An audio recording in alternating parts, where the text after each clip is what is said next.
Well, welcome everybody. It looks like we've got a critical mass here, although people are still filing in, but I'm going to go ahead and get started. Thank you all so much for joining this session of the 2021 Climate Action Pursuit February milestone. This one is focused on higher education and racial equity, and I'm so pleased you could join us for this. For those who may be joining their first session, I am George Dyer. I'm the Executive Director of the Intentional Endowments Network. And I'm just going to go over a few logistics and then we'll get into the session. First, I wanted to share that I am joining you from the lands of the Pawtucket people in the area north of Boston that we now call Essex County.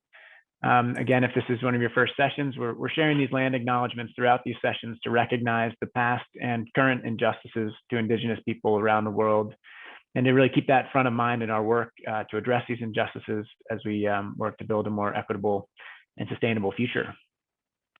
So this session is on higher education and racial equity. It is the kickoff to our racial justice track of the pursuit. It will be a conversation between Valerie Redhorse Mall and Natalie Molina Nino.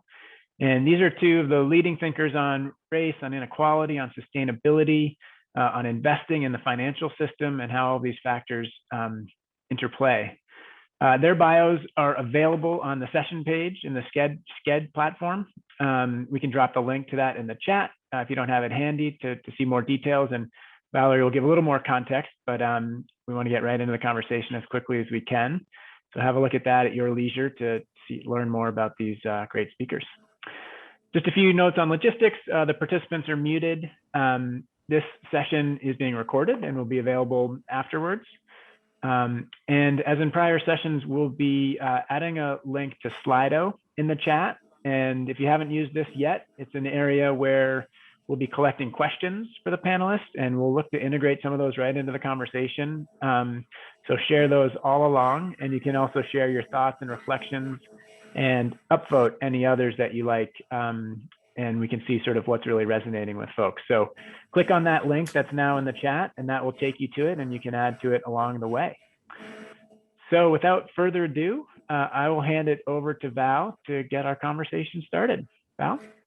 Thank you so much, George. I'm really delighted to be here today, and I appreciate the invitation to have this extremely important discussion. And I am not going to do bios since they are in the link that you can find. But I will say, just to kind of frame the conversation, that when George first approached me, and I'm on the board of IEN and Crane Sustainability, and he suggested the topic, I immediately said, well, I will only do it with Natalie Molina Nino. And there's a reason for that. We've done this a few times, not on this particular topic, but I've come to learn that Natalie is a mover and a shaker.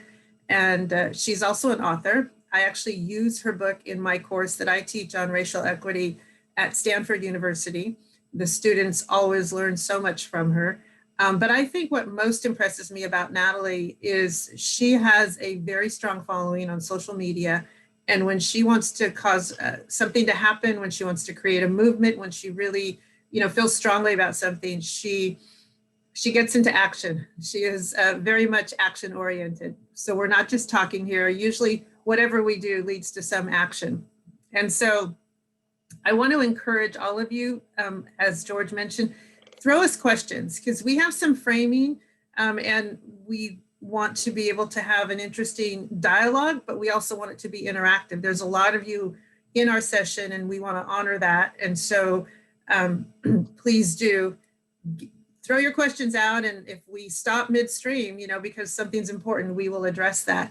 And before I kind of toss Natalie our first discussion point, I do want to say, for those of you that may have missed my land acknowledgement this morning, I sit in the California Bay Area on the land of the Muwekma Ohlone people, and I'm honored to be on their land that they took care of for so many years for us. So Natalie, welcome. Thank you. I have to say, these land acknowledgements, I know that they have become increasingly visible in conversations, but there's something about them today that really kind of hits me. I am coming to you from Chumash and Tonga land here in what is now called Los Angeles. And yeah, thank you for doing that, and thank you for normalizing it. My family come from the Andes, and I am of Quechua descent, so I don't know what it is about today, but it just kind of hit me in the chest somewhere. Thank you. Well, fantastic. I'm really looking forward to this dialogue with you, Natalie. And I want to start with a little framing. And for all of you in the audience who work in higher education, that is part of the topic, but I really thought it was important for Natalie and I to discuss a little bit more around history and framing, and then towards the end, get a little more focused on higher education applications. So Natalie, when I first approached you with this opportunity and this topic, I think I used the phrase, the intersection of race and climate, and you actually corrected me and said, Val, it's not an intersection, it's a fusion. You can't separate the two. And I actually wholeheartedly agree with you, but maybe explain why you said that to me initially. Sure. And by the way, I do think as conversations go, right, there's so much about Kimberly Crenshaw's inspired, movement and scholarship around intersectionality that does fit here, right? In her case, so if you read anything from Kimberly Crenshaw, right, she is both a Black woman, she was both a Black human being and a woman, and the intersection of all of this sort of reality of those two things coexisting in one body, in the world today is what her scholarship is about. And I think that a lot of that is at play here. Where I was going with the idea of a fusion is just that in some ways, and in a lot of the examples that maybe you and I are going to talk about today, climate change and the climate crisis and all of the sort of problems that we're looking to solve for are inextricably connected and oftentimes a direct result of racism. And so this idea that they sort of, there's this problem and there's this problem and they intersect, it's tough when in fact there's causation, right? There is sort of one thing happened and then this other thing directly resulted from it. That's the nuance that I was picking up on. And it really feels increasingly, as you look under the hood, at who is impacted first and who is impacted worst, and who seems to be getting the shorter end of the stick in a lot of policies that affect these two topics. It all seems to always land on the same group of people, right? Yes, absolutely. And I thought that for my and thank you for that, Natalie. I thought for my sort of opening discussion point on this topic, I would really kind of utilize my background. I am Cherokee by ancestry. I have worked with hundreds of tribal nations in America on access to capital and economic development. So I've seen a lot of these struggles and the challenges. And I know that many of you on the call today are sensitive to our Indigenous issues, but as they relate to climate, I feel like it's more urgent than ever right now. I don't know how many of you have been following Deb Hadlin's confirmation. It's been going on this morning and yesterday, and she really is being attacked. She really is being treated disrespectfully by some of the questioners. And it's interesting because she's being attacked by those that are backed by fossil fuel interests. And I was very angry, watching it, and I felt very sympathetic to her. But then a female senator, I forget what state, actually said to her in a very sincere manner that her state depends on the fossil fuel industry for jobs. And she wanted to know if Deb could help her with a message to her constituents who can only pay their bills because of those jobs. And I felt that that was a little more of a sincere concern. And kind of going to what Natalie mentioned at the top, I think there's also a fusion and not an intersection between economic development, economic justice, all the work that we've been doing to shift capital and this problem. And so when you look at race, climate, and economic justice or inequality, I think they're all connected. And I just want us to keep that top of mind, because a lot of the work that Natalie and I do, and I think a lot of the work that can be really furthered in higher education includes all three. So, climate, economic development, economic justice, and race. And then by the way, I'm glad you brought up Deb. Sorry to interrupt. Please. that, and I know we didn't plan this or talk about this, but watching and sort of, supporting even before, right, the idea that she might even be nominated. I see a lot of parallels, and I think that anybody listening and watching today, we kind of skipped this thing in the beginning, but we're so lucky to have you, Val. I mean, Deb Haaland is a leader in our nation, and so are you. And I think that when I see even the conversation, and to your point, how things are being framed and how she's being approached, you, like her, are a Renaissance woman. I mean, you have 7 FINRA licenses, you've had a film career, you are lecturing at Stanford. And I think about Deb Haaland's qualifications, and it's like, what level of excellence is required before the conversation of just why are you in the room can be transcended and we can talk about the real issues. And so when I think about something like this, the best messengers are the communities that are impacted, right?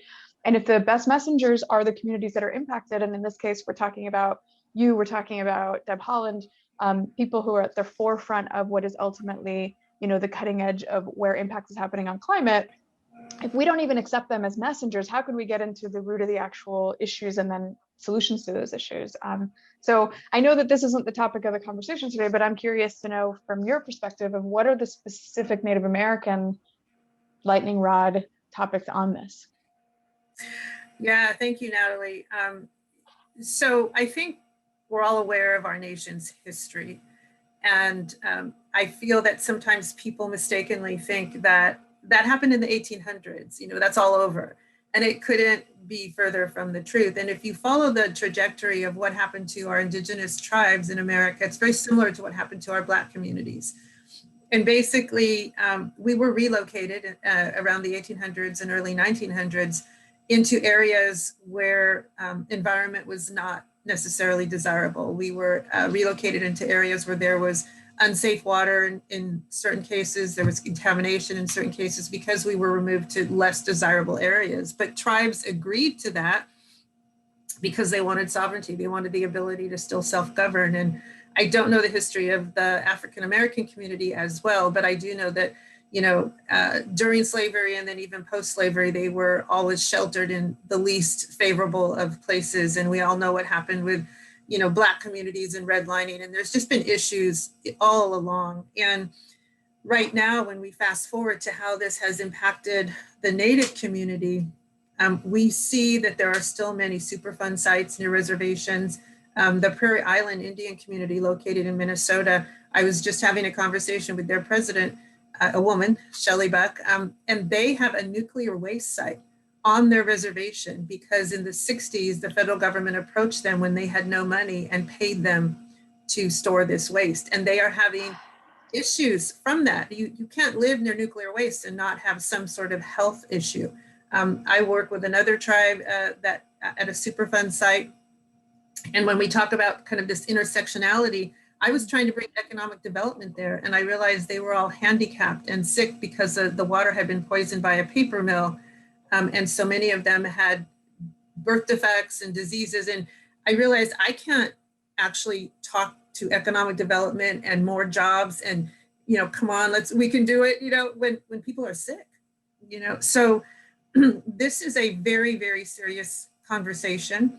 And I'm all about solutions. And Natalie, I know that you and I agree in general, just to kind of frame our conversation today, I don't believe that the solutions can come from external parties coming in to help our communities of color. And what we do need are resources. We need to shift those resources. We need to shift capital. We need to focus on community. But the decisions and the elevation of voices and the solutions must come from our communities who are the most impacted, with outside resources as allies, not as the determinants. Agreed. And I think that what gets lost for me in that conversation is that I'll be really direct. It's philanthropy. I struggle with what, and I'm not the only one, right? So many people are talking about this, of something that feels fundamentally anti-democratic, and it feels at best, in the kindest flavors of it, it feels only forward looking, right? And I heard someone recently give this sort of metaphor of like, imagine if you were playing I don't know, a soccer match, right? And all the way up until through the third quarter, or all the way, through sort of the majority of the match, you are giving the other team an advantage consistently, right? You're making the other team play with too few players. You are not giving them the equipment that they need. I mean, it is very clearly that, everything is stacked against this other team. And then you realize, 5 minutes before the match ends, that there's been this inequality for the entire duration. And so you level the playing field at that point. You make sure that everybody's got the same number of players and all the right equipment. And then you let everybody play fair for those last 5 minutes. Forward looking is not good enough.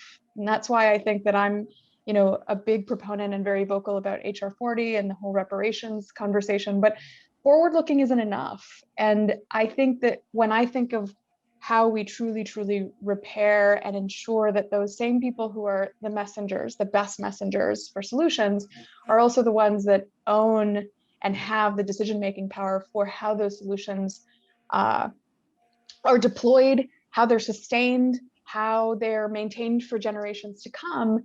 I don't think that comes through, as you said, external. I think it comes directly from the folks who are impacted, which to me means ownership. And that part of the conversation, that idea of ownership, is where I think we often get lost, right? We talk about policy, we talk about philanthropy, we talk about billionaires giving money to this nonprofit and that nonprofit.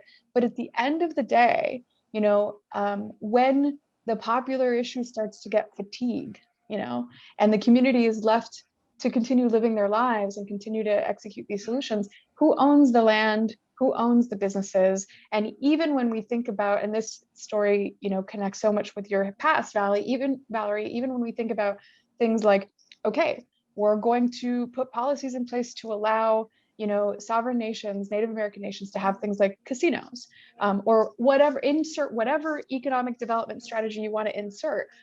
Where are they banking? Who owns those banks? Where are they getting their insurance, and who owns the insurance companies? And when I think about disasters, especially disasters that are clearly influenced by climate, I think about Hurricane Maria in Puerto Rico.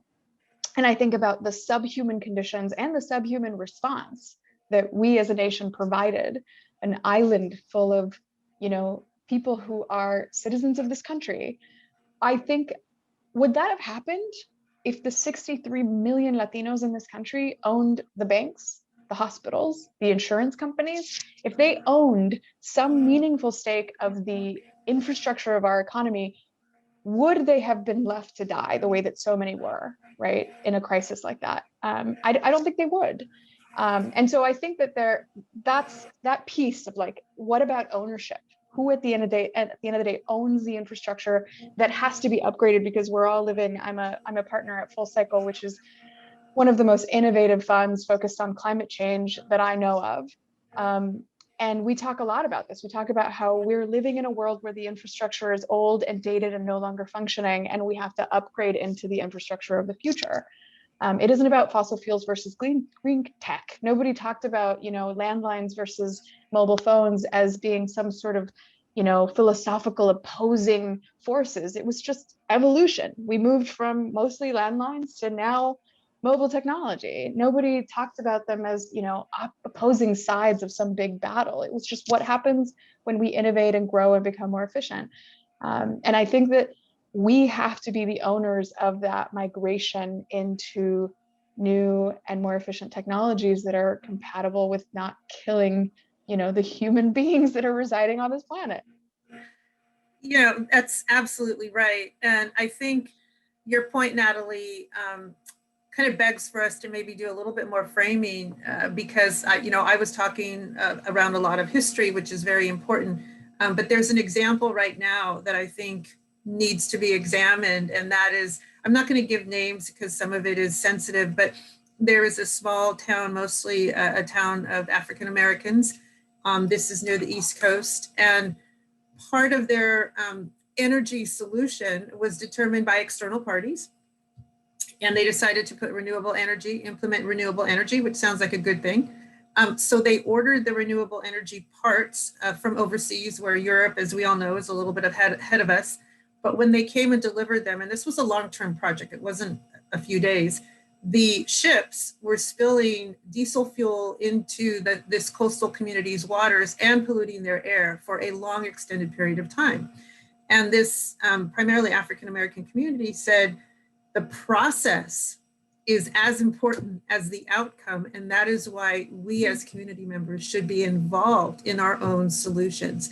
And so when Natalie and I talk about racial equity and what that means in relation to climate, as well as business and economic development, you know, she mentioned gaming, and I know that's not an ESG industry, but I had to work in gaming, obviously, when I worked with tribes. And I will tell you, I learned a lot about probability, mathematical probability within gaming. And I want to use a little illustration as we talk about racial equity and what Natalie and I think needs to happen in this country. If you play roulette, there is a black square and a red square, and that ball mathematically will fall into the red square and the black square 50% of the time. It is a constant. When you look at the population of our country, about 51% women and about 50% people of color, and those numbers, you know, aren't exact, but that's where we're at. We should see, if there were no barriers, 50% women in control of everything, like she just listed, in the ownership, and our utilities, in our corporations, and in our trustee boards of trustees at higher education, and also people of color. And that would be the mathematical probability. So it would just be a fair representation. When we see that there have been barriers that have not allowed that, then what Natalie actually has been speaking about that I concur with is an overcorrection. Now, there are many people that get uncomfortable with that when we talk about an overcorrection, but the attention to race and justice cannot be sidebar conversations where big traditionally owned companies and corporations say, here's a couple of million or even 200 million to go solve the BIPOC community's problem.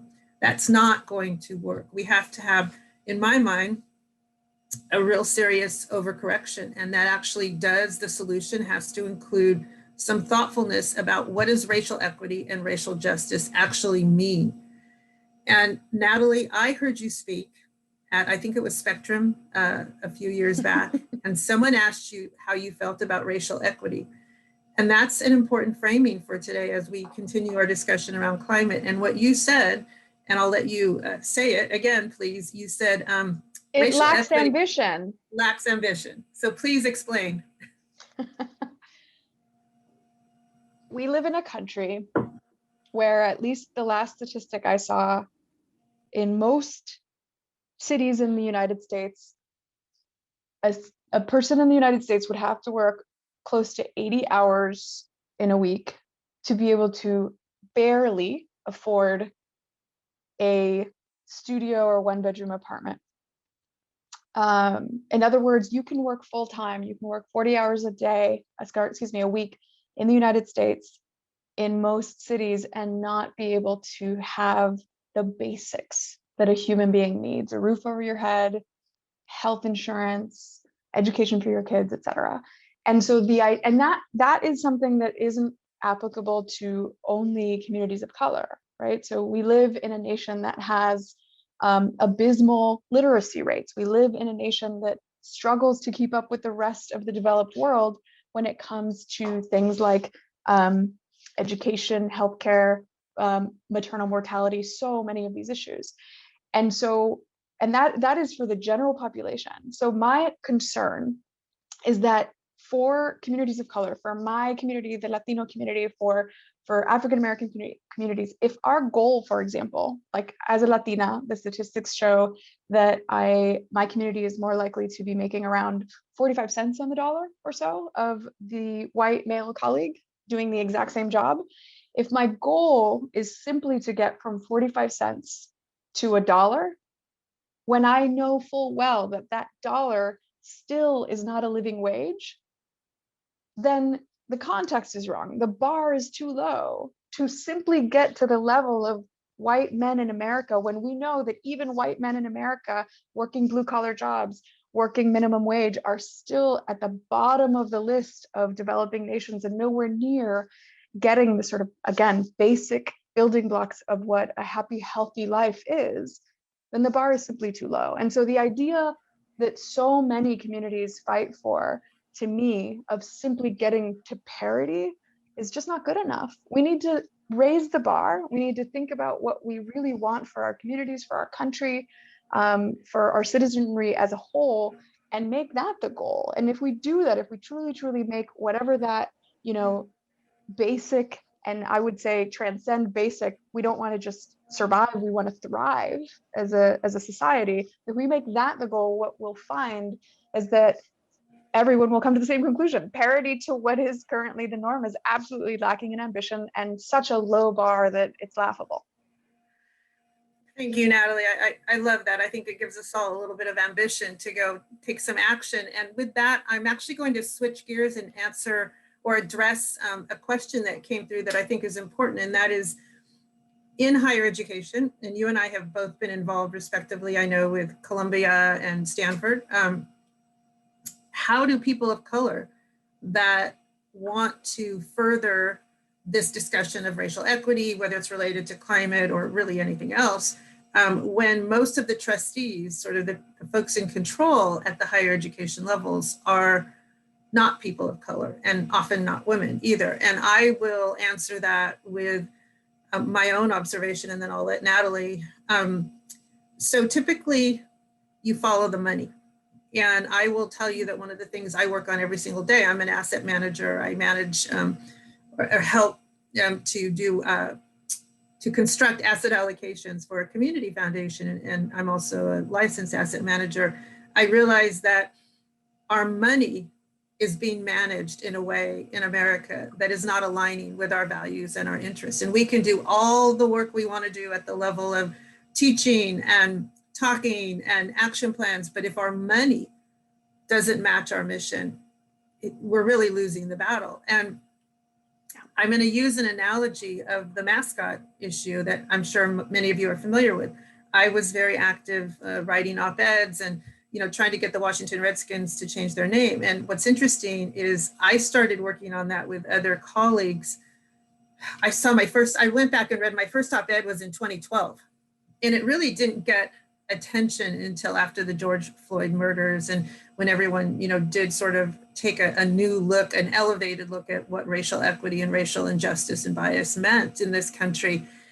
And for all those years, the Washington Redskins would not listen to us, didn't even lend an ear.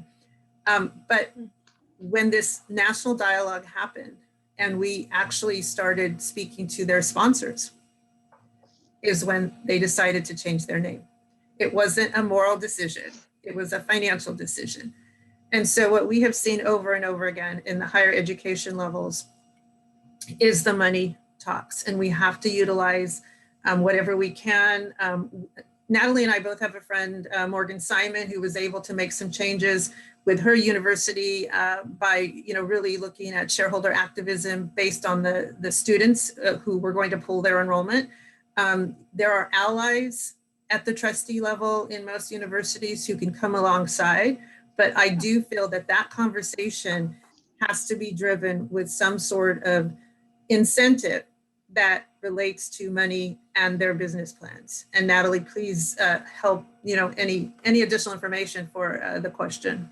Yeah, I wrote a piece for Fast Company called "Why is #Finance So White?" where I talk about some of this. And I love the question because what I don't think that we realize when we're talking about what feels like elevated conversations and big problems like endowments. I mean, I think the Columbia endowment is over 10 billion, and that's among the small endowments, I think, of the Ivy Leagues.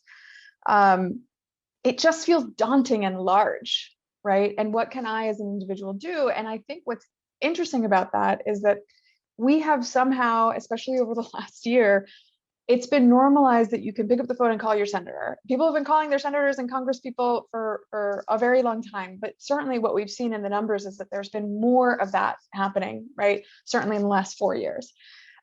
What hasn't been quite normalized is calling the people managing your 401k, calling your alma mater, and seeing, okay, this is what the student body looks like. This is what the nation looks like. Are the managers managing that $10 billion endowment reflective of that? Are they 50% women managers? Are they, representative of the student body, whatever the student body, is made up of? The same thing is true, I think, with pension funds, 401k, obviously endowments. I think about people, never mind the student body population, or never mind even, the country's population. I think about things like the LAPD and the fire department. It is 60% people of color. I guarantee you, because you and I know the numbers, that the people managing the LA fire department and police department's pension do not look 60% people of color. I mean, California, just for the first time, the governor nominated my friend Nora Vargas to be the first Latina sitting on the board of directors of CalSTRS, right? Even though 20%, I believe, of teachers in California are Latinas, right? And it was just a couple of years ago that they got their first Latina on their board of directors. And so I think that that's interesting and an amazing opportunity that individuals can really both make their voices heard, but also catch people by surprise. These congressional offices and senator offices, they are used to getting flooded with phone calls. I don't think that your 401k office, I don't think that the people managing your alma mater's endowment are all that used to getting a flood of people giving them a phone call and saying, I want to know what representation looks like among your money managers. I want to know, of that, whatever, $10 billion, $1 billion, whatever the amount is in your endowment, does it look like me and my colleagues? Does it look like my kids who are about to go to your school? I'm going to make that a criteria for deciding whether or not my kid goes to your school, right? These are conversations that I don't think are happening every day, and they are in the power of the individual. If all of the cops and fire men and women of Los Angeles picked up the phone and called the people managing their pension fund and said, the people managing my retirement don't look like me, what are you going to do to fix it? I guarantee you that, similar to your story with the football team in Washington, that you would see the needle move. And that is power that an individual can mobilize to actually exercise. And Natalie, while you were talking, another question came through asking, okay, can we have a little more specificity on how we can actually move the needle on our higher education endowments? And I want to give some specifics that I think are important. And I'm going to give a shout out to George, who is here from IEN. They've been really working on what I would call roadmaps and case studies. So they have online a case study of a university that did go to 100% mission alignment. And I think that is helpful when you are pushing your own university to become more mission and value aligned, to look at climate as not just a screen. And let's talk about that. Anyway, I think the roadmap is important because it helps them with a model. But let's talk about what we mean when we talk about ESG. This is a world that I'm steeped in, impact investing. We don't want to just see screening anymore. That's sort of 2 years ago.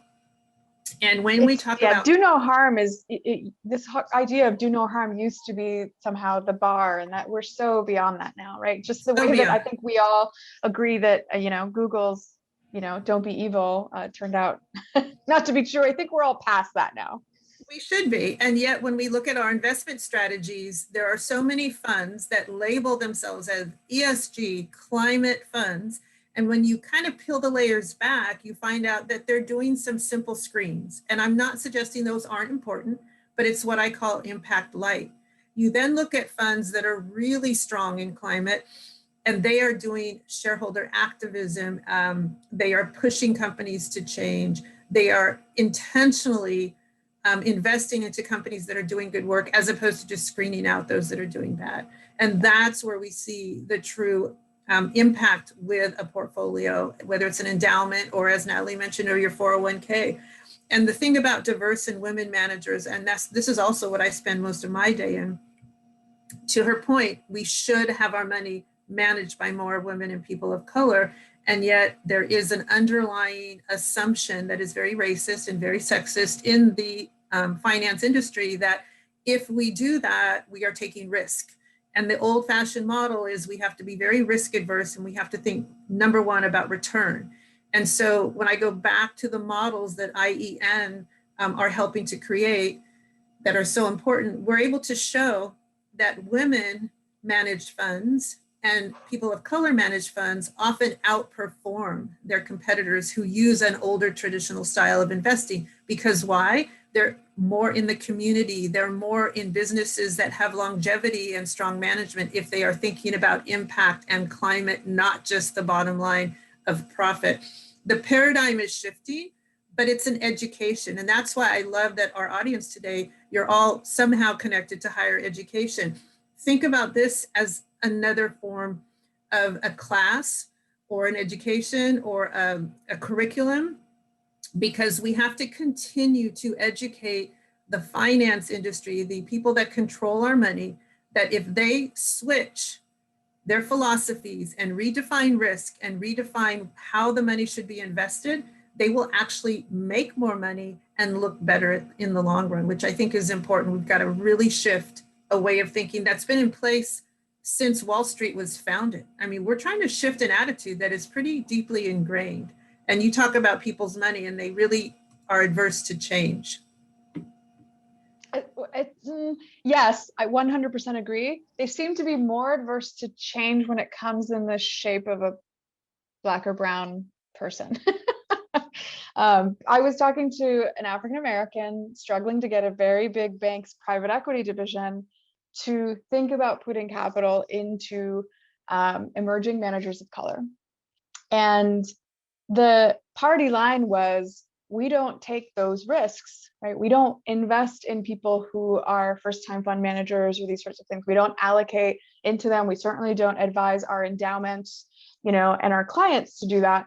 And when he got in there and looked a little bit at the history of this very successful private equity division, he found that they were the first check into NEA in Silicon Valley back in the day.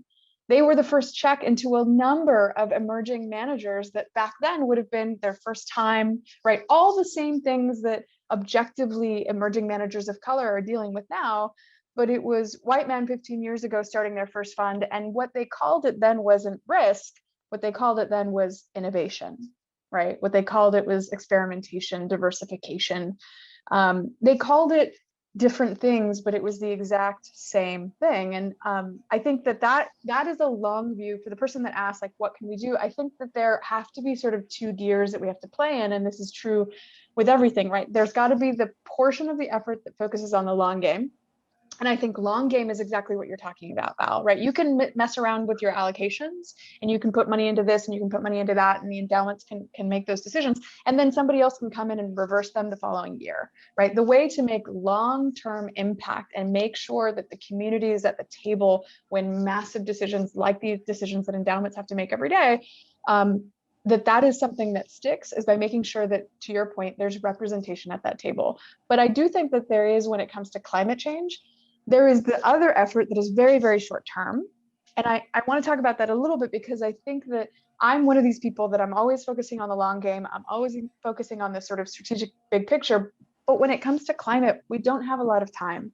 And I think that, we can walk and chew gum at the same time. We can think about long-term strategies and we can think about short-term immediate strategies as well. In fact, we must, right? By all studies and measures, we have less than 12 years to potentially turn around the situation currently with the climate crisis. Many, many levers that we can pull. But one of the things, and again, I go back to my team and my partners over at Full Cycle, they coined this idea, which I'm obsessed with, which is that now is better than new when it comes to climate change, right?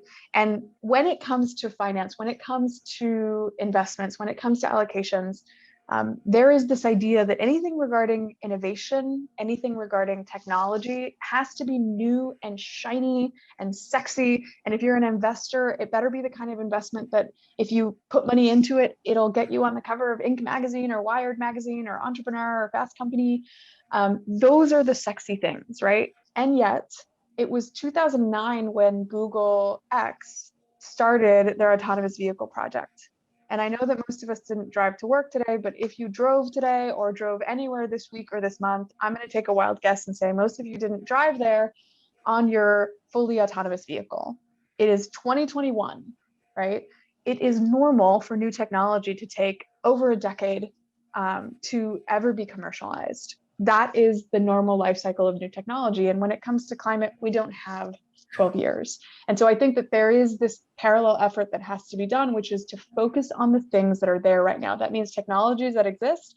That means maybe not so sexy mid-sized companies that have just plateaued, that need capital put into them.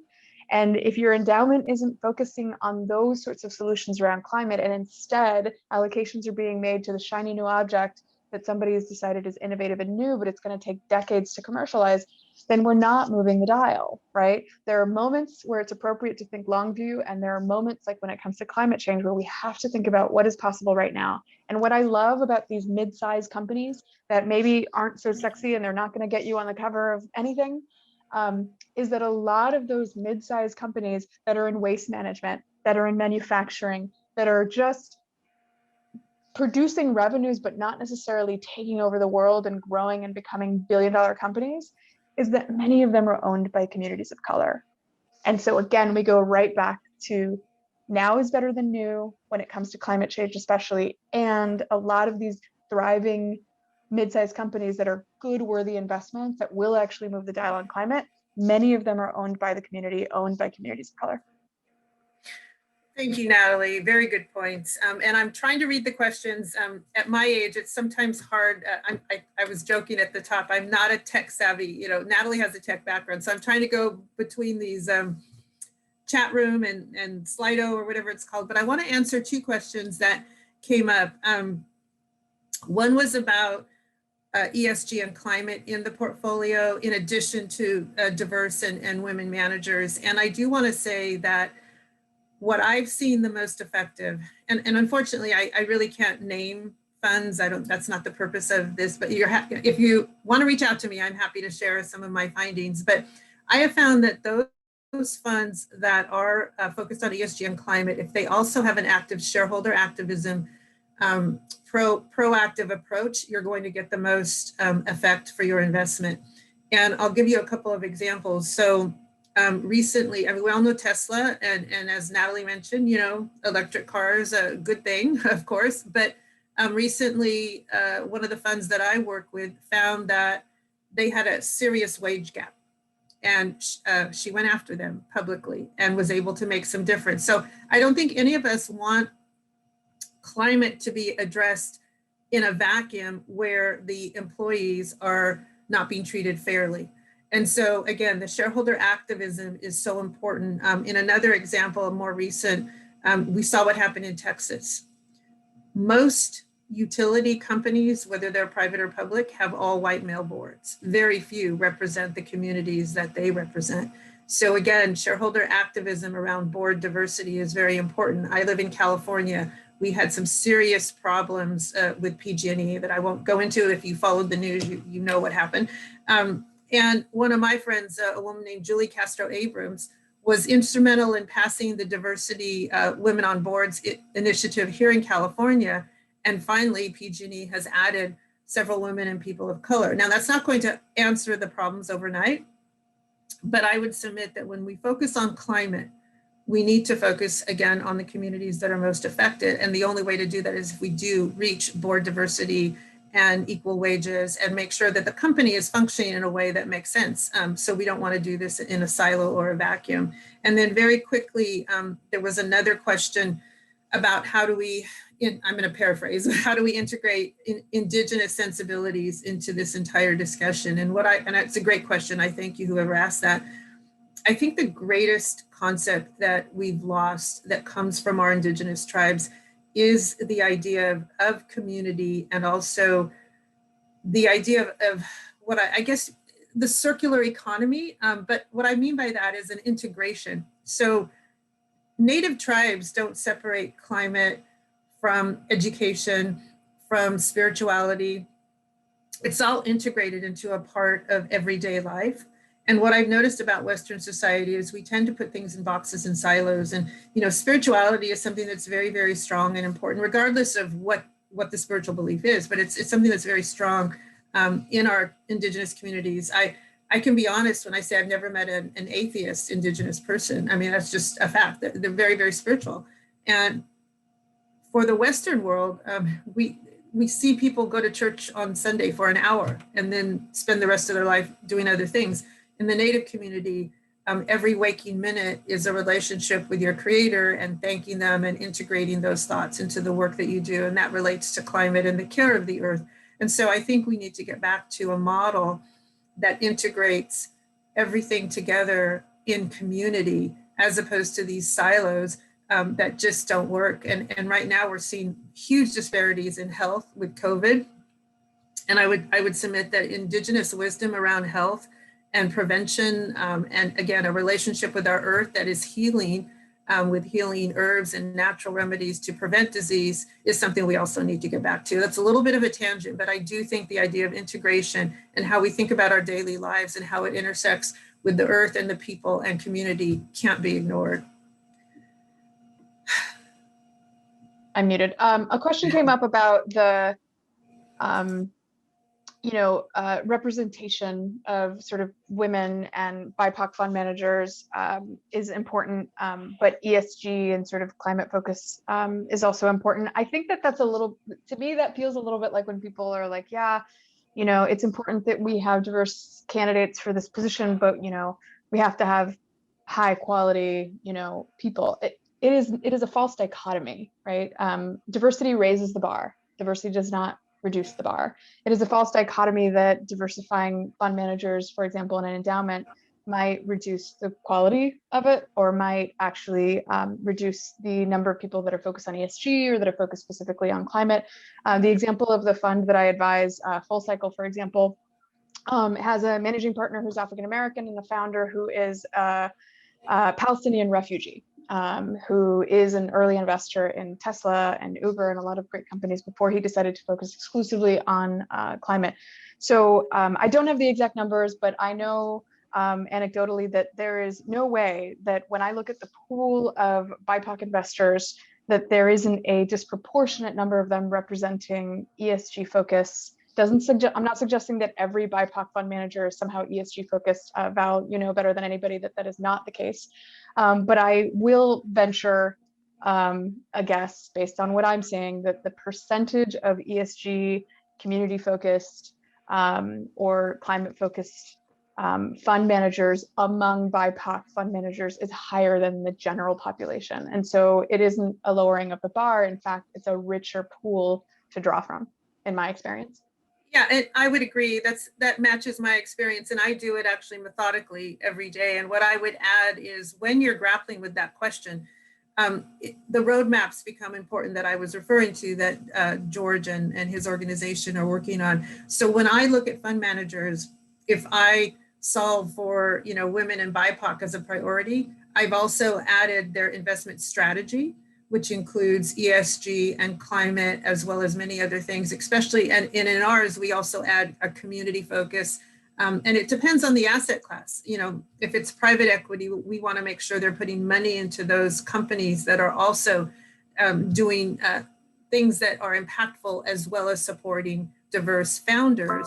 And if it's something like global equities or fixed income, we want to make sure they have a climate focus, as well as wage gap and board diversity and shareholder activism. So again, you want to put maybe more than just one quantifier as you create your asset allocation plan to really hone in on what is important to you. And I think that's where universities need to gravitate to. So many universities are really stuck and hate to make those changes. And yet, as Natalie mentioned, we have ways to push and really be heard. And I think it's more important than ever right now. When you consider most models have 90% of their assets under management, and then the other 10% is what actually is either their operating budget or their grant making budget, whatever their model is. And so when you think about what's making the most difference in areas like climate and ESG, it's that money under management. There's just no question. It's trillions of dollars.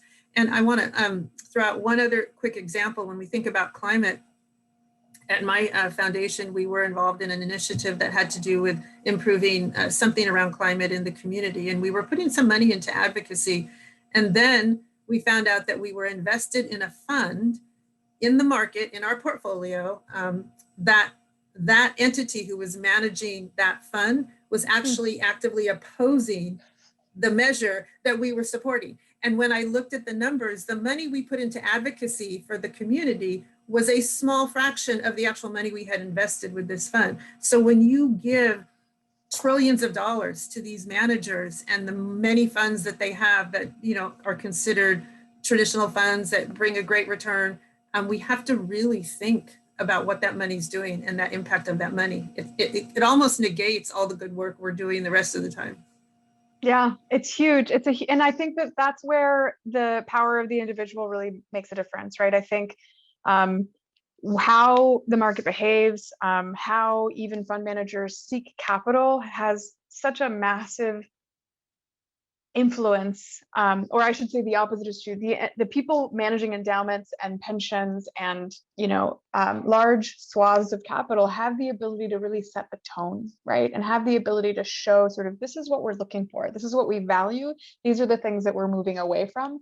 And we as individuals, again, you know, your alma mater, your 401k, your union, you know, run pension. These are all places where you as an individual have a voice and where you can mobilize your community and really coalesce around strategies, right? And they have to be strategies like representation. They have to be strategies like what you're discussing, right? With allocations, making sure that things are mission aligned, that we're not negating, you know, our mission with some investment over here on the side. But at the end of the day, I think it's about being vocal and being visible and really showing that these things matter and that we're paying attention, that we're watching and that we care, right? I mean, I noticed that 5 minutes before Bank of America said that they were divesting from private prisons, they had just put $90 million into a private prison. That's odd timing. And, you know, fine, organizations have the right to pivot and change and evolve and do better. And I hope that this means that, you know, Bank of America is turning a new leaf and they've decided truly to stay away from private prisons moving forward. But that move means that a lot of us are watching, right? And we're paying attention. And if they slip back and if they decide that they're not going to keep the promise, then we're going to notice and we're going to make noise. And I think that that's the sort of thing that really matters. And that's where the individual and anybody with any say over what, you know, higher ed is doing with their endowments really has the opportunity to make themselves heard and make a difference. The trickle effect, the domino effect from endowments into the market is meaningful, more meaningful than people realize. Thank you, Natalie. And I'm trying to watch the questions, but I also know we have about 5 minutes before the end of the session. And there's one topic I wanted to get to that we didn't hit on yet. When we look at an endowment, especially in higher education, because they're so large, you know, there's an asset allocation and there's various asset classes. And when we talk about climate, a lot of times we stay focused on the equity side, the public equities and the global equities, because that's where we see a lot of the damage as well as the good work. But I would encourage us to look at another asset class that was really an education for me. And Natalie, you were actually helpful in this. I had to look at real estate, which is an important asset class. You know, you don't want everything in equities and bonds, especially where we're headed potentially with inflation. Real estate assets are important. And what I noticed is many REITs, real estate investment trusts, that are the standard vehicles to invest into, actually hurt communities with gentrification principles, with coming in and looking really only to make money. And Natalie helped me find a couple of funds. And again, you're welcome to reach out to me and I can talk more about the actual names. But these funds are newer funds focused on building community with green technology, a focus on people of the people in the community, especially communities of color, in supporting them. So anyway, that's just one note on an asset class that I feel is underserved in the role of climate. And so as we wind down, I hope we've addressed everything. And I think we should just, why don't we sum it up by talking about how higher ed in general can move the dial on racial justice. And for me, and I'll let Natalie close this, but for me, I think we have an opportunity in higher education to not just think about racial equity and racial justice, which is important to Natalie's point. You know, racial equity sometimes lacks ambition and we want to get beyond that. And I would like everyone in higher education to use and think of the phrase as racial thriving. So we want to look at, if we're going to shift the needle in representation, we want more representation in ownership in the ability to garner generational wealth, to be in the positions of control in C-suites and on our boards of trustees and in our politics. And so I don't want us to get stuck in just trying to find that level playing field, but let's embrace how people of color in this country can actually thrive. And that is where I think people in higher education can really, really move the needle. And Natalie, I'll let you close us out. Tough to follow you, but I would say, yes, keep ownership at the front of every strategy, right? By the way, you know someone of Indigenous descent who is an atheist. She's on the call with you. But biblical phrase, right? That sort of give a man a fish or teach him to fish. I mean, this is what we're talking about. We communities must control their own destiny, and any solutions that provide the proverbial fish, right? Short-term, non-sticky, non-sustainable solutions is not actually moving the dial. And so that can be a filter through which all programs, projects, allocations, hiring decisions can be sort of put through, right? It's almost like a rubric or a criteria. Is like, is this sticky? Is this going to take a population of people, my community, is it going to take Latinas from, not just 45 cents on the dollar to $1? Is it going to allow them to own their own homes? Is it going to allow them to leave something for their family when they pass? Is it going to allow them to afford good healthcare, good education, and some sort of a legacy? Because I think that is ultimately what needs to be done, right? We need to be thinking multi-generational. We need to think ownership, and every single decision that is being made around higher education, especially around endowments, can be made with that filter in mind. Thank you, Natalie. We are out of time. I want to encourage all of you to reach out to me. I think George can get you to my email. I saw some other questions I'm happy to answer. And just as an Indigenous woman, I want to thank you all for caring so much about our Earth. It's really heartening to see the care and interest in moving the needle that you all have shown here. And for a quick wrap up, I'm going to send it back to George. And thank you, George, for allowing us to have this time together. Yeah, thank you, George. Oh, thank you both so much. This is such a great conversation to kick off the racial justice track, and I think really will set the tone for these conversations over the course of the rest of the year and give us a lot to work with. And please do take Val up on our offer. We'd be happy to connect you. Again, these are networks, and that's what this is all about, is getting people to connect and learn and make progress. So I just thank you both again for your time, your wisdom, your insights. And for the rest of the group, we are coming to the end of the day. We have one closing session at 5, just from 5 to 5:30. That will be relatively informal, chance to share some reflections. We'll hear from another one of our board members, Diane Dillon Ridgely, on her thoughts on the day, and you'll have a chance to ask questions and share your thoughts as well. So if you can hop in for that, we'd love to see you there. And otherwise, we look forward to another great day tomorrow. So thank you all again. We'll see you soon.